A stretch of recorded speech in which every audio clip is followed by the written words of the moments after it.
Welcome, everyone, to this episode of I Believe Podcast. We're so excited to be with you today. We're glad that you're back. We have a special two guests, actually, today, Nicholeen and her daughter, Paige Peck.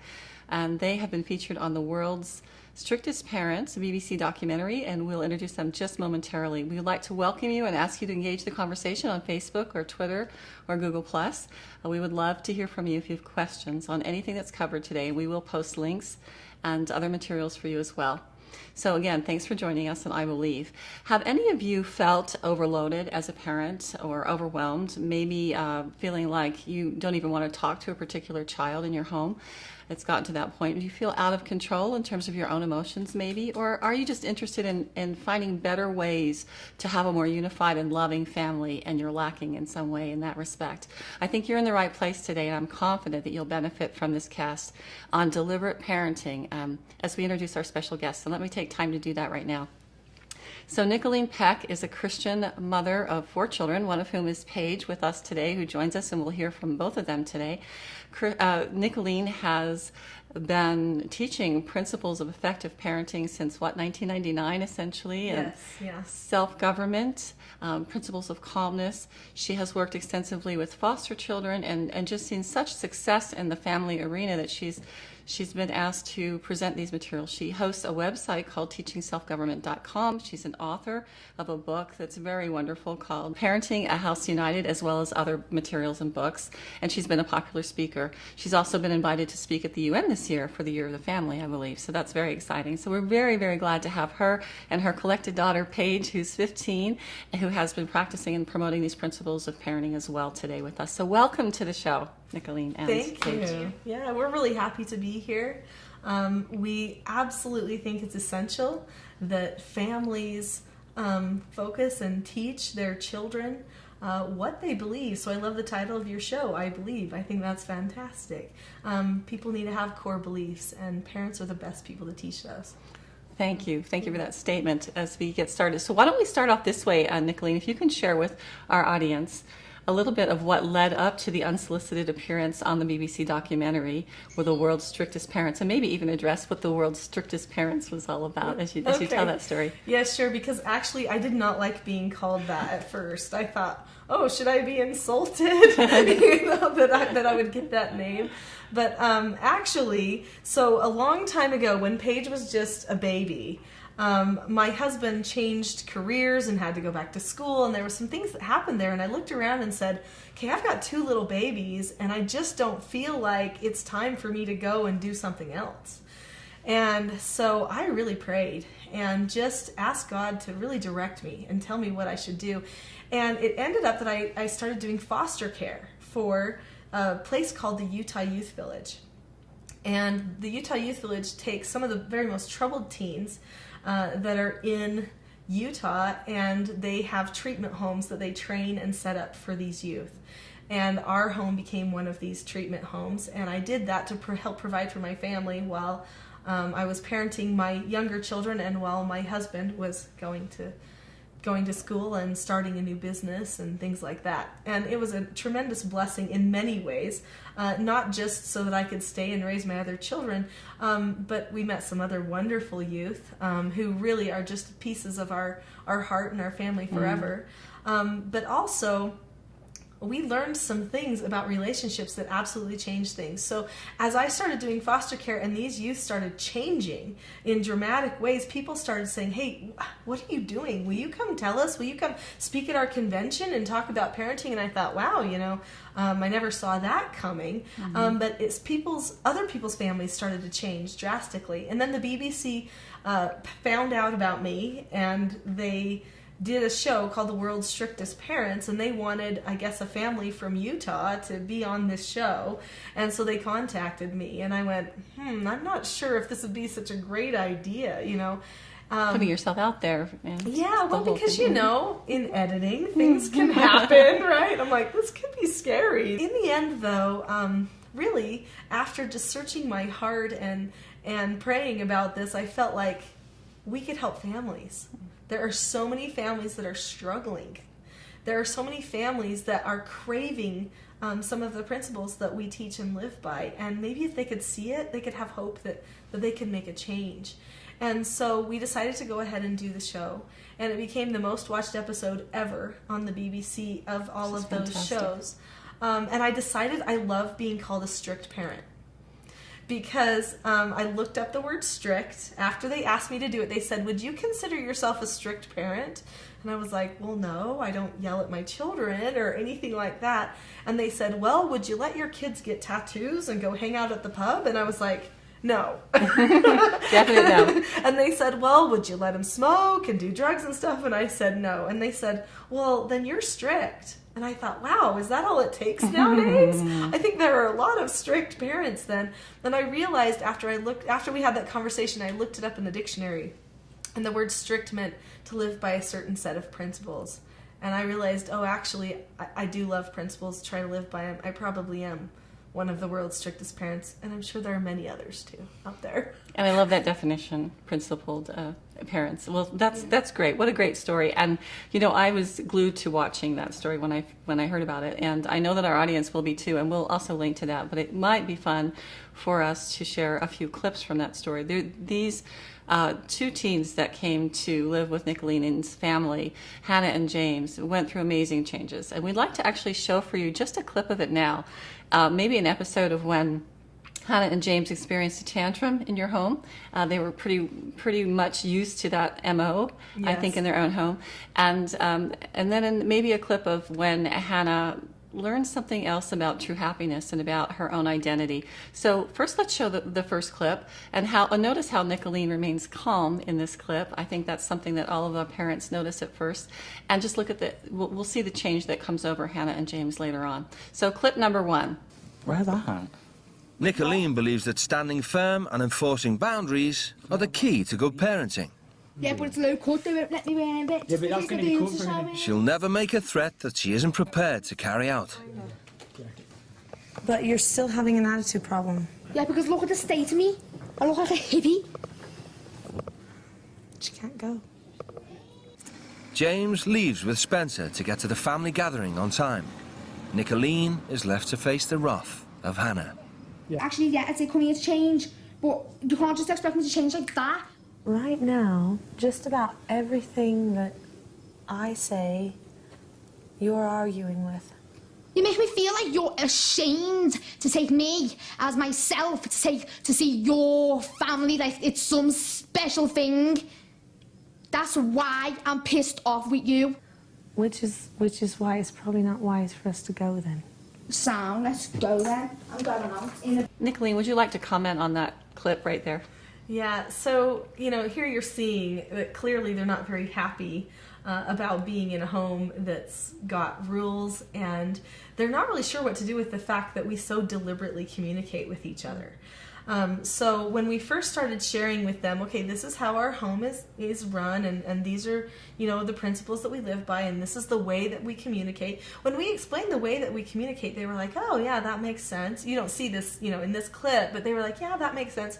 But when we gave them a no answer, and we said, because one of the skills we teach is how to accept a no answer, and we just know that's a deliberate skill you have to learn. Otherwise, you're always just going to react to whatever emotion you feel because of the no answer, and then you're always in bondage, of course. So anyway, we taught them the no answers. They thought that was fine, but then we gave them a no answer and said, no, you can't smoke in our house.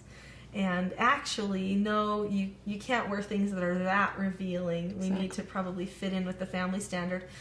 Because the BBC told us, if any visitor came to our house, we wouldn't critique what they wear, right? But but the BBC said you have to pretend they're your children. And I said, okay, that's fair. Makes sense. Yep, so we did have to say, well, this is our standard, so no, we can't wear this. At that point, they had tantrums. In fact, they had tantrums for 2 days. And there was one point, and then they ran away, actually. They left the house. Yeah, they ran away for 5 times. One time they ran away from the director of the show, not just from me. He was trying to talk to them. They got mad at him and ran away. Part I didn't see, yeah. Yeah, and he said to me, I said, hey, where are Hannah and James? And he's like, oh, they ran away from me this time. I said, oh, really? And he said, yeah, Nicholeen, they're really legit. I mean, we picked the hardest kids we could find for you. I was like, oh, okay. Anyway, so finally they came back after the 5th time, after that time of running away from him, in fact. And they said, and you hear them, like knocking on the door and saying, okay, we're ready, to talk about it. Well, they came inside and we started talking about things really calmly. And then all of a sudden they started blowing up again. And it was like, your kids are going to be ruined. Your dog is going to, whatever. I mean, they just tried to pick at anything they could, figure out. And then one of my favorite parts of the whole filming, it's not on the actual show, but it's one of my favorite parts, both of them in unison. It was almost as if they had planned it. It was really amazing. They both said, calm, calm, calm. You're always so calm. It makes me so mad that you're so calm. And they were just absolutely suggesting that if I lose control, that they will choose to be calm, which we all know would never happen. In fact, after that, they never yelled again. Interesting. And because I always said, like I always do, it seems to me that you want to tell me something. I would like to know what that is, but we need to choose to be calm first. Then we can talk about it. I always say the same thing. One cardinal rule in my family is we can't talk unless we're calm. And by the next day, I was making jam with Hannah. This also isn't in the program, but I believe that this lesson is one of the most key lessons. I wish they would have put it in the show. I was working with Hannah, making jam, just talking, and I said, Hannah, for 2 days, you really had a hard time, and you had, you were angry and running away and yelling. I said, now all of a sudden you're just happy and fine, and we're getting along so well. I said, what happened? And she looked at me and she said, at my house, if I yell, I get my way, or somebody yells back. But here, you were just so calm, it didn't work. So I chose to be calm too. That's excellent. Yeah, that I think we have a clip excellent. of her actually being okay. Yes, many, I think, where she finally realizes that. But to hear how that distilled upon her is very, very powerful, I think. Yeah. And like you said, you get used to a certain method, and you think if you speak louder, then you have more power, and that whole power struggle thing takes place. But where you don't engage in that, as you have done, you stop the collusion, you see the change that's occurring in their lives, which is a beautiful thing. Another part of that change, which I love, is reflected in the second clip, which is where Hannah then, instead of thinking that she's only going to be noticed and is of worth if her skin is, everything's showing, comes to a different conclusion. So if you'll address that after we show this clip. Yeah, sure. Okay, for our audience, this is clip 2. For the first time in her life, Hannah's discovered she can combine glamour and modesty. I'm all covered up tonight and I feel like the best that I've ever felt. Usually I'll wear like little skirts and all that, and I'll feel good then, but you can't even see my toes in this dress, and I feel even better than what I do with a little skirt on. So, would you like to speak to this, either of you, the change here in Hannah? When I told them that we were going to be going to a very fancy gala where there would be dancing and where we would have, a very nice meal, and that there would be a lot of people that are dressed in very fancy clothes, they were very excited. And I explained, I said, we're going to go and get some nice things, but they'll have to be in our dress in the standard that our family would consider appropriate. And it was so great because they were like, okay. And so James said okay, and Hannah said okay. And then in that moment they said, and you know what, Nicholeen, as a special gift for you, because we're going to be with all of your friends tonight, we're going to take out all of our piercings. That was cool. Wow. Yeah. That was really cool. And then when Hannah was at the dress shop and she was putting on this dress, she just kept looking in the mirror and saying, I'm gorgeous. I'm gorgeous. I look like a royal, because she's from England. And she's like, I'm gorgeous. And she fell in love with herself, covered and still beautiful, which means she was able to see her inner beauty instead of just what she was used to seeing in magazines portrayed as beautiful. It was so fantastic that you were able to facilitate that. And I think this is what's happening, is these counterfeits that the world is throwing out them. The life at the pub, and the lust versus love, and the I'll be what the world wants me to be image kind of mentality. These are the real answers to those counterfeit substitutes. And you offered them a model so that they could feel and experience those for themselves and like it and want it. And it's so powerful. Thank you for sharing that. Yeah. Paige, you were involved in this transformation in the process and just being with the family, being with Hannah and James during that time. So any thoughts that you have that you wanted to share? What did you think about this whole thing? Well, I was amazed at the end of the program, during the whole program, after the first few days, how they were willing to give up their ways to adopt ours. And just being in our home, they felt something different, and they knew that their home was lacking this, and they knew that they needed it. Yeah, you know, at the very, very end of the show, you see James, and they ask him, what's one thing you'll remember? And he says, family. And that's so important to him. And, you know, both of them said, more than one time when they were in our home, they said, you know, I want this. When I have a family, this is what I want. And Hannah said to me on multiple occasions, because she had a daughter, you know, already. Right. And she said, do you think I could teach Tanisha like this? Do you think that I could be a mom like this? Do you think that I could have a family like this? And so it was very clear to me that they actually thought that a happy family maybe was almost a myth and didn't exist. And I almost kind of think that mentality, that idea that a happy family can't exist, which I think is a lie, is being pushed in many, many ways through the media, in society, and people aren't feeling like they even have any hope to work toward that. I think that's well said. There's no ideal to strive for, or there's a new normal. And I think what we're saying is, look, you really can. You really can. You don't have to be perfect. We're not perfect as families, but we can have a unified, loving family. And to speak to what you just said, I think this next clip we ought to show is Hannah and James leaving, because I think it captures some of the thoughts and feelings they were having as they did pull away. So let's watch this clip 3.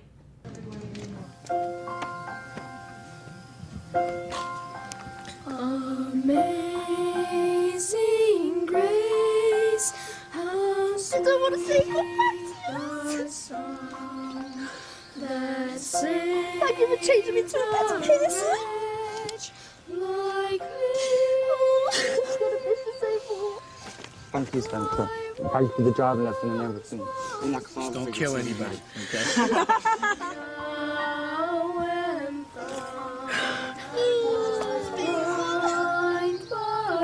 You okay? You okay? No. See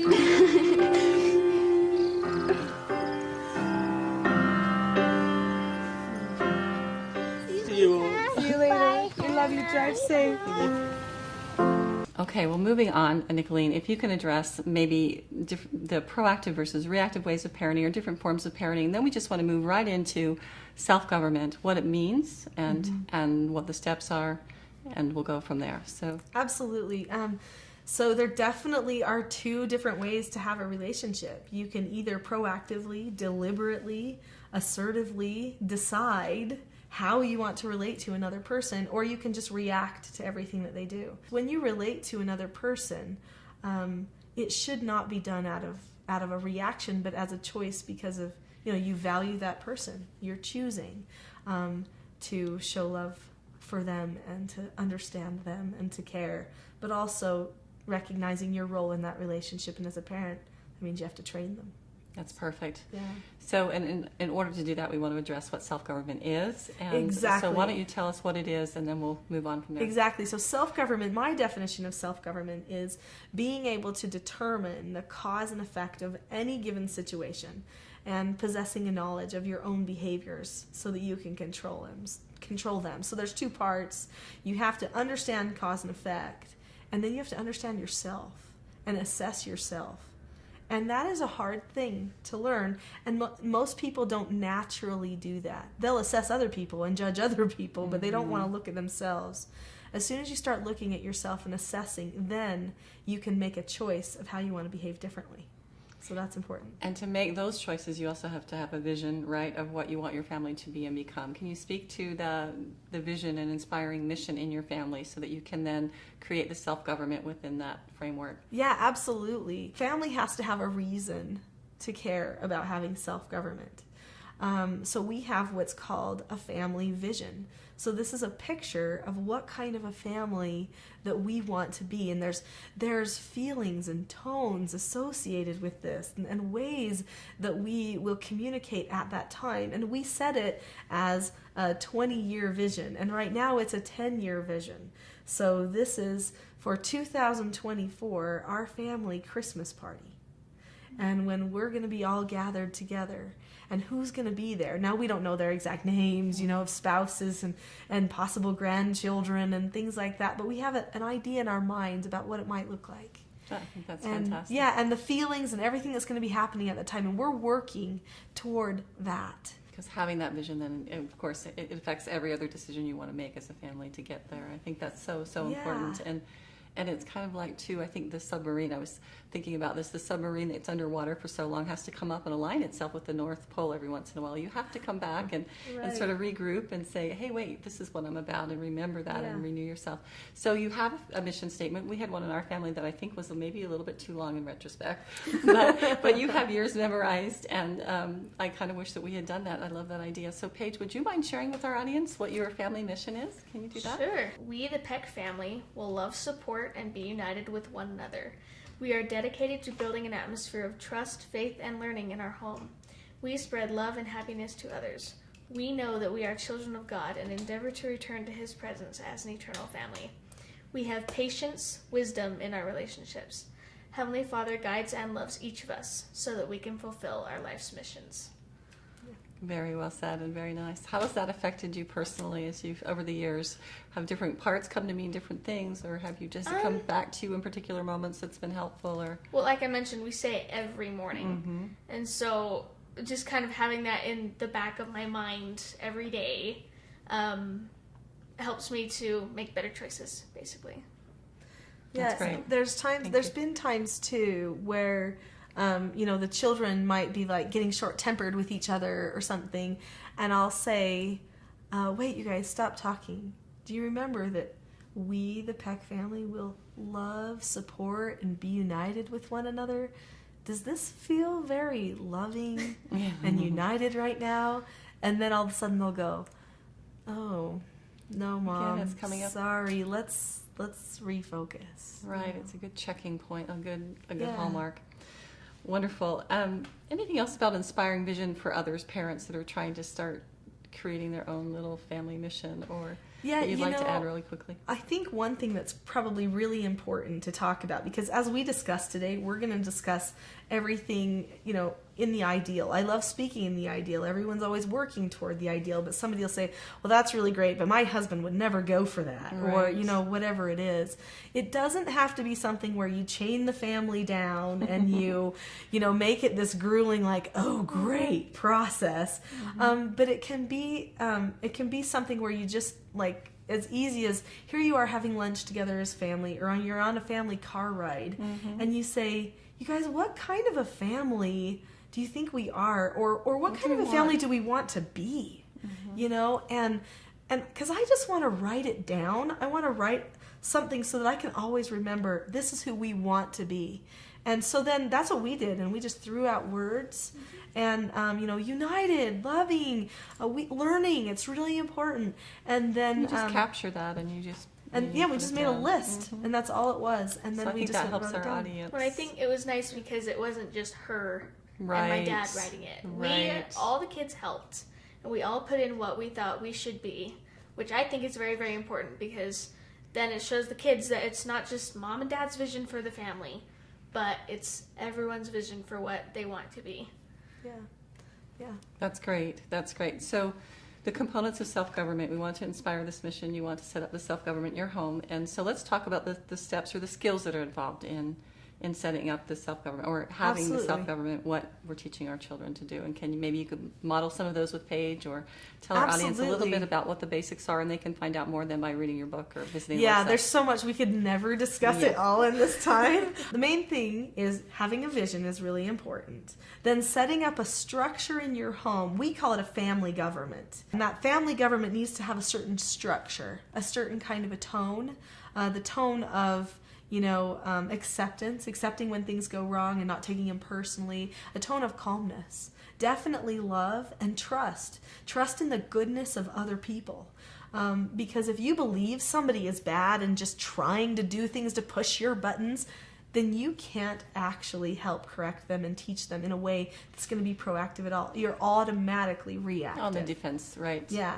So you've got to set that up, and structurally you're going to want to have meetings and things and learn certain skills. And then after that, definitely talking about, parents need to focus on the character for their children, character development, and having those core principles as a foundation in the home. We made what's called a family standard. I've noticed that when parents get really frustrated with their families, it's usually because the children are making some decision that's often a moral decision that they would not make, or maybe they thought, whoa, our family doesn't do that, that's considered immoral, and then they have a lot of contention, confusion, frustration based upon that.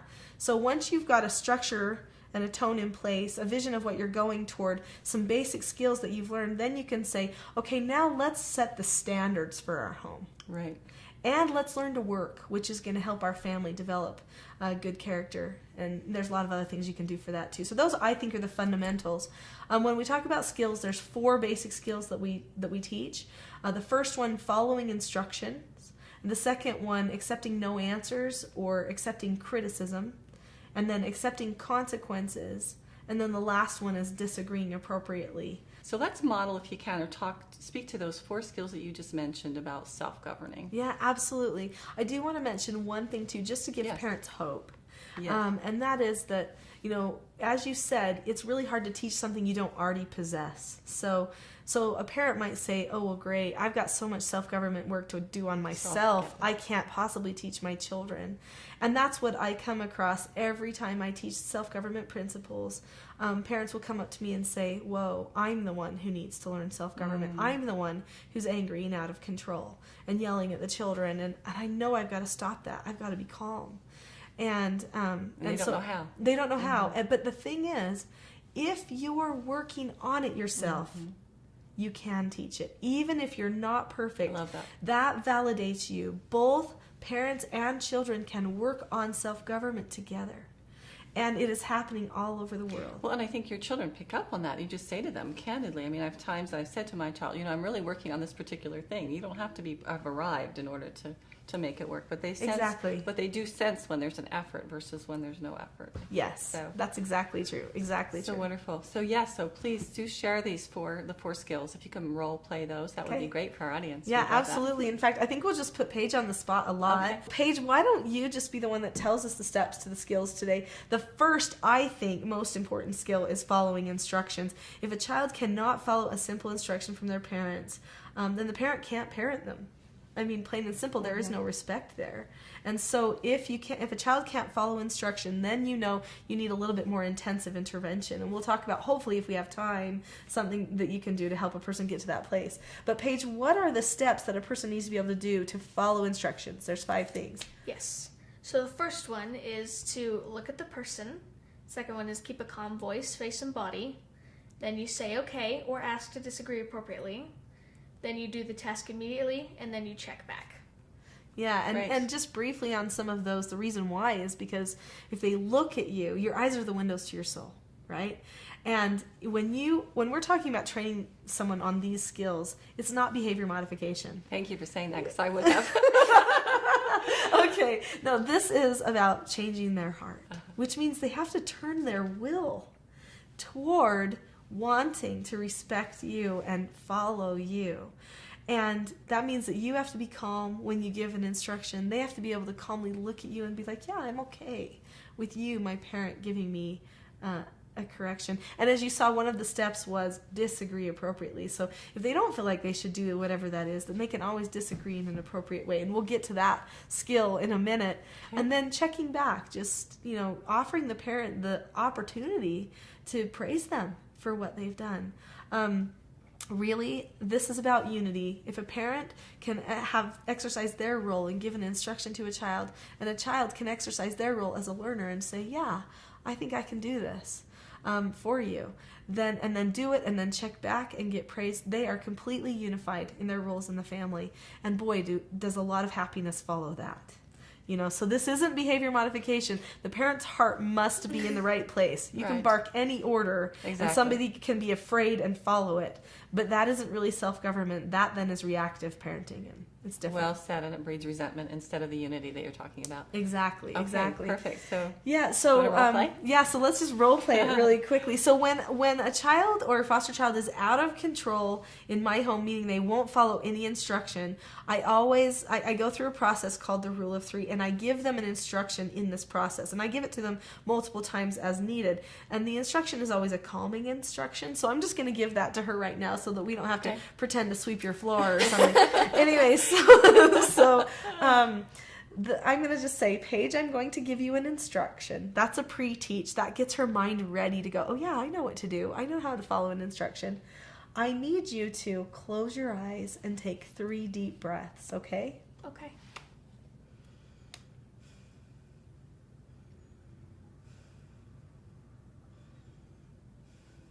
Okay, I did that. Is there anything else? No, Paige. You know what? You very assertively looked right at me. You kept your voice completely calm, your whole body calm, and then you said, okay. You did it immediately, and then you checked back. It is so mature of you to be able to control your body in that way. You're really getting into self-government. Thank you. So, and you'll see I praised her. So I did multiple things right there. I pre-taught her. I gave her an instruction in a way where I say, I need you to, not like, will you please? Because that would be really passive of me, not as assertive.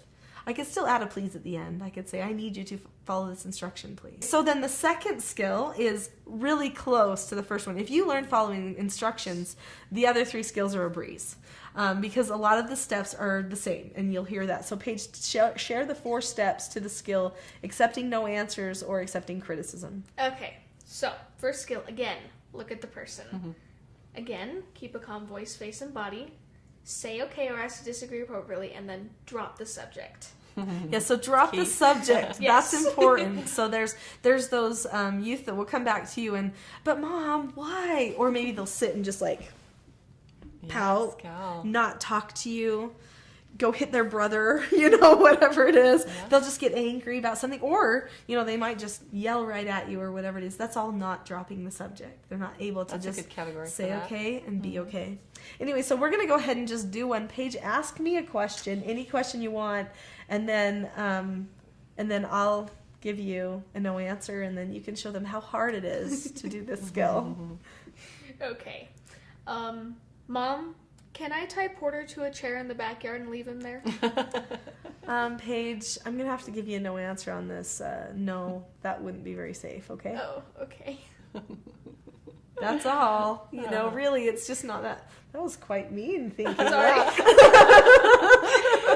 Just kidding. I wouldn't really do that. For sure, Mom would say no if I said that, right? It's a dramatic example for our audiences. Yeah, exactly. Okay. Exactly. So, right. And then the next skill is accepting consequences. So you, go ahead. Okay. So again, you look at the person, you keep a calm voice, face, and body, you say okay, and then you do the task immediately, you check back, and then drop the subject. Yeah, so the task meaning the consequence. You do Right. that consequence immediately. And actually, I noticed right there, you forgot to say disagree appropriately, because it's always say okay or ask to disagree appropriately. They can't always do that. Although on a consequence, generally speaking, the kids don't disagree appropriately. They know they've earned it. Unless they think for some reason that they haven't earned it. Like, then they the rare might. occasion that, So I'm going to do a correction really quickly. When I correct, I describe something that happened, then I describe what should have happened, and then I tell them what consequence they earned, and then oftentimes we'll even practice it the right way, because that's really important, to practice doing something the right way so that you can deliberately choose it later. Paige, just a moment ago, I gave you an instruction to vacuum the floor for your chore, and you looked at me and you kept a calm face, voice, and body, but then you didn't say okay, and you didn't actually go and do the task. So I know you're choosing not to follow instructions. What you should have done was all of the steps to following instructions. Since you chose not to, you've earned to do an extra chore. Okay? Okay. Okay, so your extra chore is going to be to straighten the pillows on the couch, okay? Okay. Okay. Mom, I did that. Is there anything else? No, Paige, not on for this chore, but you actually do need to go and do your vacuuming. I really appreciate you checking back. You did that so quick, And I know that you're totally calm and happy. I can just feel it. Okay. So that's good. Good job on choosing freedom, because really your happiness, you choosing that, it keeps you free. So good job. Okay, so then she'd go and do whatever it was. Yeah. Exactly. And then the last one, let's do a disagree appropriately. Tell them the steps to disagreeing appropriately. So, again, you look at the person. You always have to look at the person. Keep a calm voice, face, and body. Explain that you understand the other person's point of view and why they may be giving you no answer. And then you explain your point of view and why you think your point of view is good. And then you accept whatever answer is given and you drop the subject. Right. So let's just do a little example where she asks me something, I tell her no, and then she'll disagree appropriately. So go ahead, pick something to ask me that I would say no to, that you would want to disagree appropriately about. Right. Okay. Mom, can I have a bowl of ice cream? No, I'm going to have to say no on that because it's really almost dinner time. Can I disagree appropriately? Sure. Yeah, go ahead. Okay. So I understand that you do not want me to have a bowl of ice cream, but we are in the middle of a movie and everyone else kind of really wants ice cream and they already got some. And so I was thinking that it would be okay if I had some during the movie. That's a good point. I forgot that they really did come into the kitchen and get ice cream. And for some reason, I thought you already had some. But now knowing that you didn't, yeah, I guess you can. But try to not have so much that you ruin your appetite for dinner. Right. Okay? Okay. Thank you. So whenever a child asks to disagree appropriately, I always say yes. Unless they've just yes, disagreed. disagree, not necessarily yes to No, your request. right. Yeah, sometimes you still have to say no. And they need to be ready to say okay about that. Yeah, we did one where I would say yes, because if it's not a major deal, if it's not something morally or, fundamentally wrong, if it's a bowl of ice cream. Right, I was going to say, I at 16, mean, you even need to ask that. But that's a good, just an example. Yeah, exactly. As an example, right. I hope our audience understands that principle. I think that's important, that you can learn how to do that. Yeah. Not to go stamping away and again, to ruin the relationship or just not to be able to voice your opinion in a respectable way. Yeah, exactly. So that's great. And I think, again, to encourage those parents that may not have set up this kind of structure in their home before, it's not too late at 15, 16, right? You've had experience with these families who have changed even at that point. I just want to reiterate that. No, we really have. In fact, so many people will ask me, they'll say, oh, this seems kind of like it's for little kids because I've written books to teach it to little kids. And then other people with little kids will say, oh, this seems kind of advanced, like it might be for people just with big kids. So it's funny how everybody's looking for the excuse to maybe like, no, maybe I won't try it, it's new, And so I started Paige and Quinn and all of my children from the time they were just babies, when they were just little, and they would learn to say, okay, just little, and can I disagree appropriately? They probably hardly even knew what appropriately was, but I taught them to say it, and they could say, I understand you don't want me to have a cookie, but I want a cookie. That's right. That's still modeling that form. It was just teeny. And I think that's important too. We can flip back to that as well, to the younger gen, because I notice more and more sometimes that the younger generation is not wanting to set any limits or setting less limits sometimes. And I think in thinking that they're creating more of a free atmosphere in their home. And I mean, babies need structure as well. I mean, they eat and they do what they do, but they also need set times to sleep, for example. And if the parent is being dictated by the baby rather than, the tail's wagging the dog at that age, then what's going to happen when you are 15 or 16, right? No, it's true. How do you so you do work with these younger moms that have more of a progressive sort of idea of parenting? Yes, and that's a really good word to use, progressive. I learned the term modern progressive parent after I was on the BBC show. I started following the conversations about the World's Strictest Parents show, and there was a professor over in Leeds in England who wrote an article called What Can We Learn from the World's Strictest Parents? And I thought, I've got to see this. He talked about how there was a kind of parent called a modern progressive parent. And he said that they have kind of an emptying out of the adult identity, meaning that our society as a whole is not really keeping in touch with what it means to be an adult. They're putting kids on the same level and sometimes even a higher level. So I hear all the time, oh, our 3-year-old runs our house. And I think, oh no, that's awful, because the roles are off. And at some point they're going to go, oh no, I've made a monster. What should I do? And I actually see that all the time.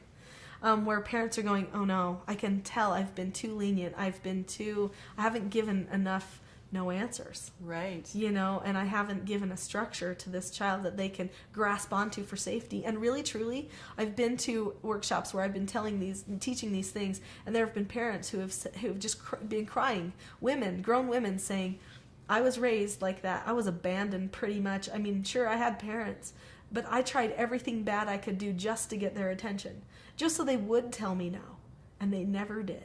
They wanted those limits. Yeah, and I messed it up. Yeah, I messed up my life. And the reverse of that, the reason why people do that, it's not that they're bad, but they're thinking, okay, I had this firm, aggressive, bully parent, and I am not being that for my child. When we overcompensate and become indulgent, then you haven't solved it either. Right. And then some people think that the answer is somewhere between the two of these things. In fact, I think most people vacillate between these two ideas. Like, I want to be their friend, which is a really popular idea to be with your children. And I'll tell you what, Paige and I, we are best friends, literally best friends. And it's because we know how to communicate with each other. We respect each other's roles. And then we can talk about anything, right?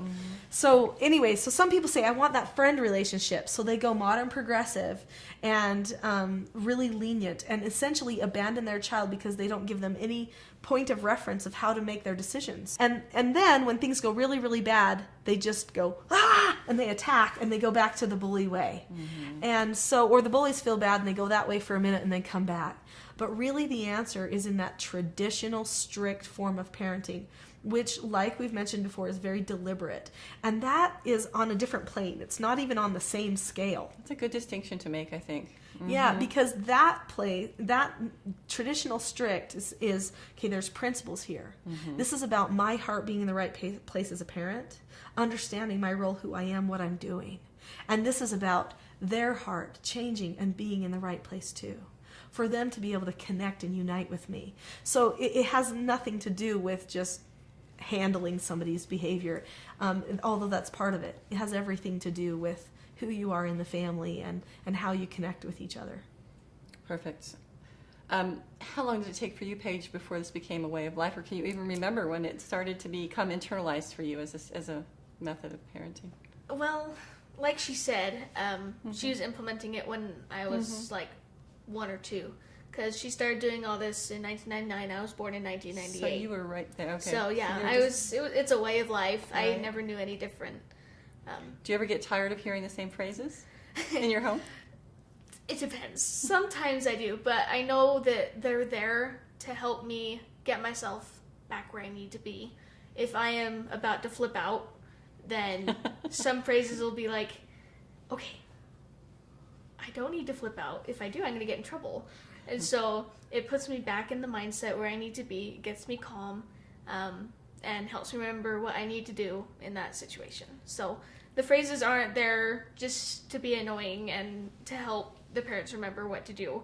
It's there for the children as well, to help trigger their memory, to help them remember what they need to do. So even at 16, do you find that you ever drop the language, Nicholeen, at this point and just say, hey, I'd appreciate it if you did this, or you don't need that so much of the structure that at some point it becomes an organic method of communication without that, not the structure, without the same language. Yeah, the thing is once you develop a vocabulary amongst a certain person or with a certain person, it just kind of stays.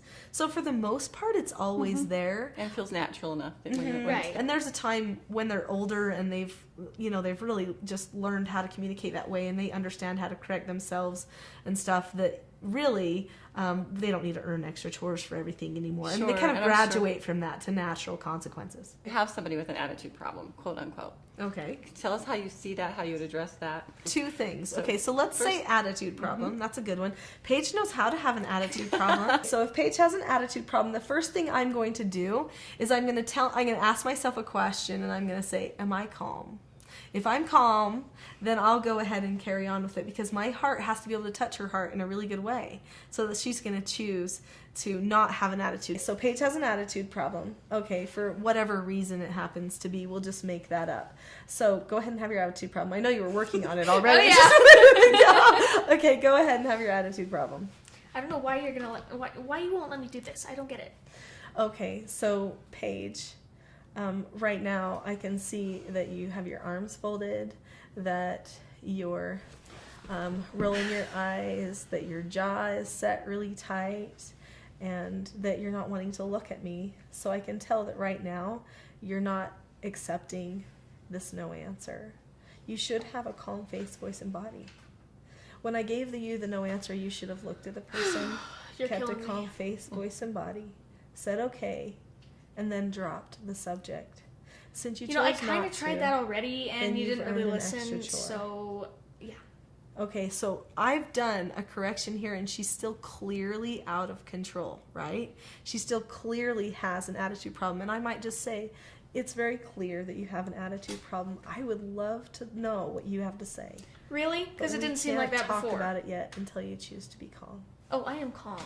Look at Okay, so me. she's ready to go all the way, right? Okay. So, but that is how I would talk to a person that has an attitude problem. And then I would begin the rule of 3 at that point if she already knows it. So, Paige, I would like to know what it is that you have to say, but we have to choose to be calm I don't think you first. really do, because And then we can you're not talk even about listening it. to me right now. It seems to me that you might be out of See what I instructional mean? You're just control. talking over me.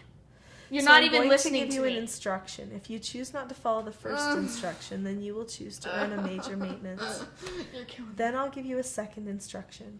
I don't If need you one. choose I not to don't follow need the two. second instruction, I don't then need you'll any choose instructions. to do some I just want you to problem-solving talk to me. exercises that we call sodas. Then I'll give you a third instruction. If you choose not to follow You're the looking third at something instruction, over there because it doesn't even look then like you're you'll looking be at me. choosing to lose your privileges for 24 hours. You're not even listening. Here is the first instruction. I need you to close your eyes and take 3 deep breaths, No. okay? What kind of an instruction is that? Okay, just now I gave you an instruction. You didn't That's for look little at me, kids. you didn't keep a calm face, voice, and body, or say okay, or ask to disagree appropriately. You didn't do the task immediately, and you didn't check back. Since you chose not to, you've earned to do a major maintenance as soon as you're ready to follow I do not an need a major instruction. maintenance. I am just Now trying I'm to going talk give to a you, second and instruction. now you're handing If you out choose not to chores. follow the second You're killing instruction, me. Then you'll be choosing to do some problem-solving exercises or sodas. Yeah, whatever. Then I will give you a third instruction. If you choose not to follow the third Okay. instruction, We went from 1 to 2, then and now 3. Why, you will be why choosing to lose 3? your I don't privileges even for need 24 1. hours. Here is the second instruction. I need you to close your eyes and take 3 deep breaths, okay? Make me. Okay, just now I gave you a second instruction, and you didn't follow the steps to following instructions. What you should have done is you should I have don't know why looked you're at the still person, talking. kept a calm face, voice, and body, said okay or asked to disagree appropriately. I am done the calm. task immediately. I have no and idea then what you're check talking back. about, Since because you chose not I to, am perfectly you've earned calm. to do your problem-solving exercises or sodas as Oh soon my. as you are ready to follow You instructions. think I'm actually going to do those? You're now hilarious. I'm going to give you your third instruction. If you choose not to follow the third instruction, then you will be choosing to lose your privileges for 24 hours. Here is the third instruction. I need you to close your eyes and take 3 deep breaths, okay? You happy? Okay, just Oh now my gosh, gave I you just an did it! instruction, and you looked at me. You didn't keep a calm face. Okay, voice, I don't know and what body. you're trying to get at here, You did the because I task just did it, immediately, and then now you you're didn't check continuing back. on like Since I you didn't even chose do not anything. to follow the Okay? instruction, I know you're choosing to be I don't out know of instructional why control, you're doing this. and You're you've chosen killing me. to You're lose your taking my privileges time. for 24 I was- hours.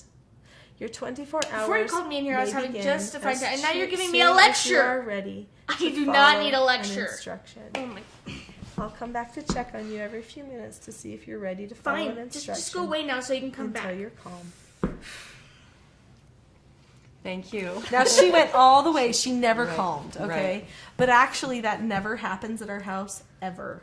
anymore. Right. But with foster children or others? With foster children, it You've been there. and somebody has to go all the way through and then accept their consequences for no privileges for 24 hours, as well as the major maintenance, as well as the problem-solving exercises. And when we say no privileges for 24 hours at our house, that means not only do you get no electronics, no snacks, no friends, no extracurricular activities such as dance class or whatever it is, but you also do chores. For the whole time, whenever you're not sleeping, not at school, or not eating your 3 meals, you do chores and you do problem-solving exercises for the whole time. And they have to accept it. Her time can't even start until she's ready to be okay. So you will continue to visit her until she's calm and ready to accept that, and at which point it starts. So eventually they want to cut back on, They have to accept it at some point. Otherwise, they just keep adding upon themselves. Yeah, they just keep making their own life hard, and they know it.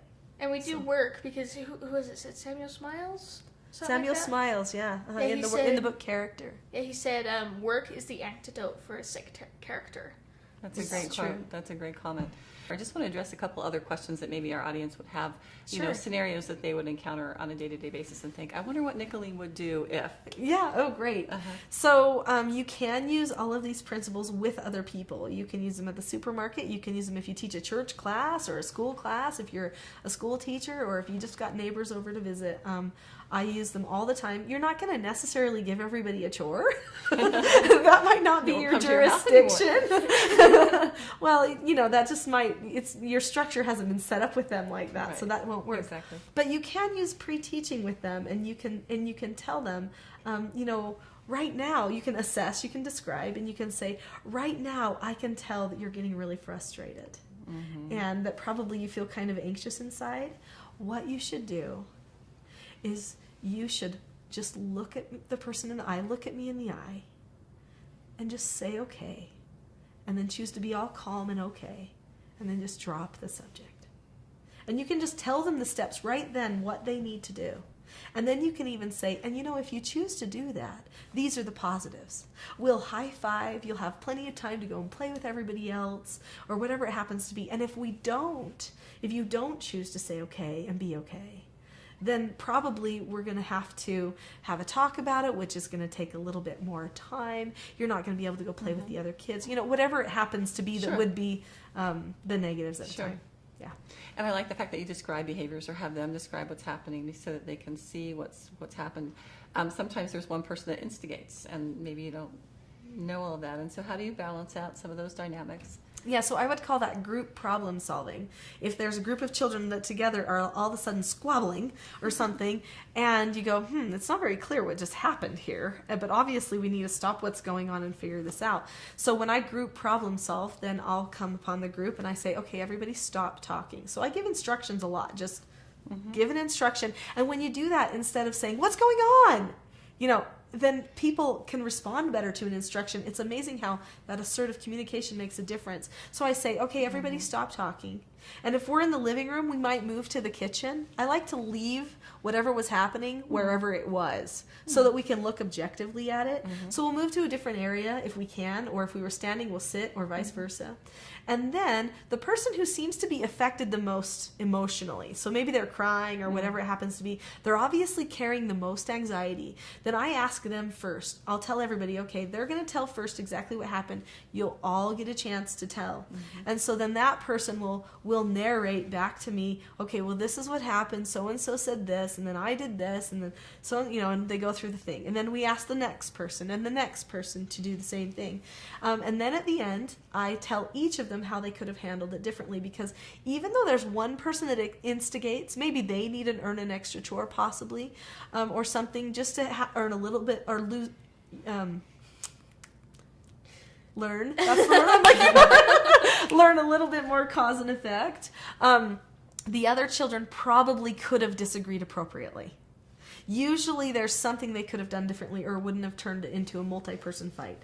And so everyone gets talked to about that. And then we go and practice it the right way, back in the area where it was. Oh, that's good. We reenact it again so that they can practice, okay, this is how we would do it. And then I praise them, and we usually move on from there, unless people really did need to earn some sort of a negative consequence.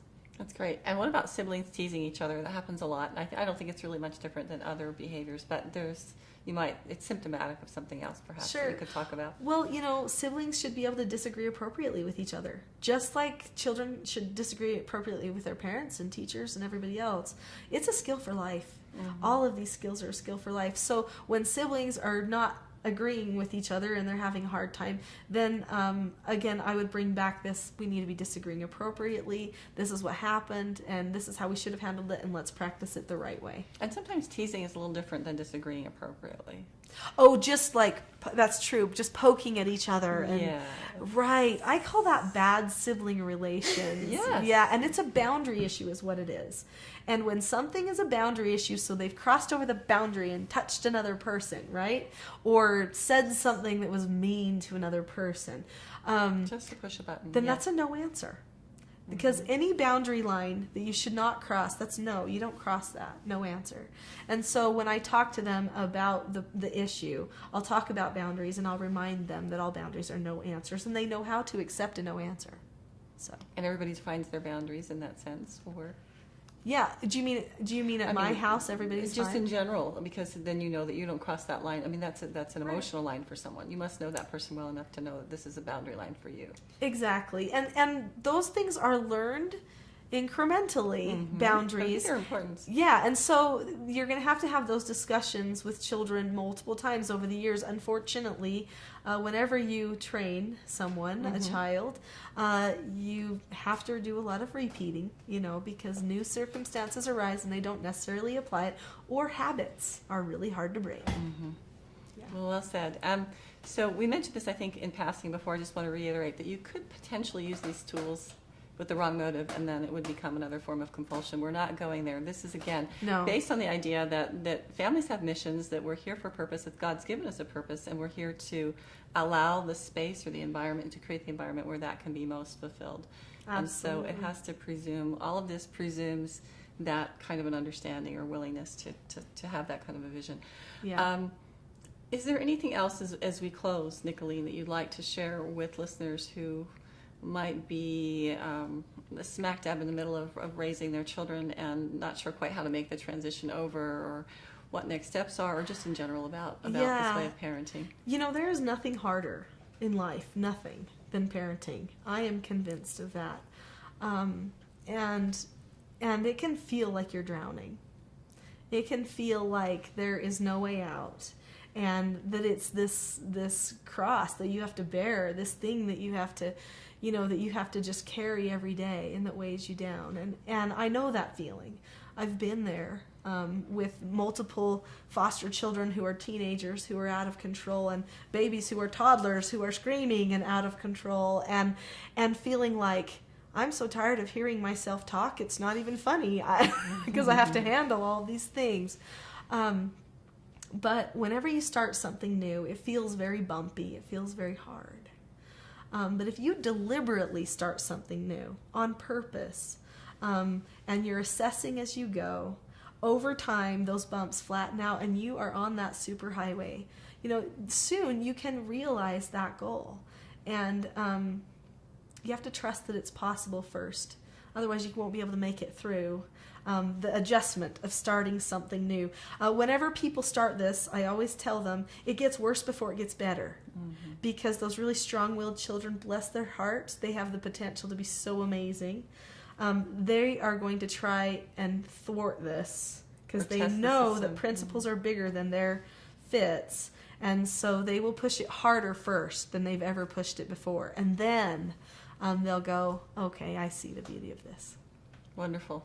Well, this has been an absolute pleasure to have you on I Believe podcast today. I'm so thankful that you'd come and spend your time, and so thankful for all you've invested in helping to strengthen families worldwide. Really, it's very impactful.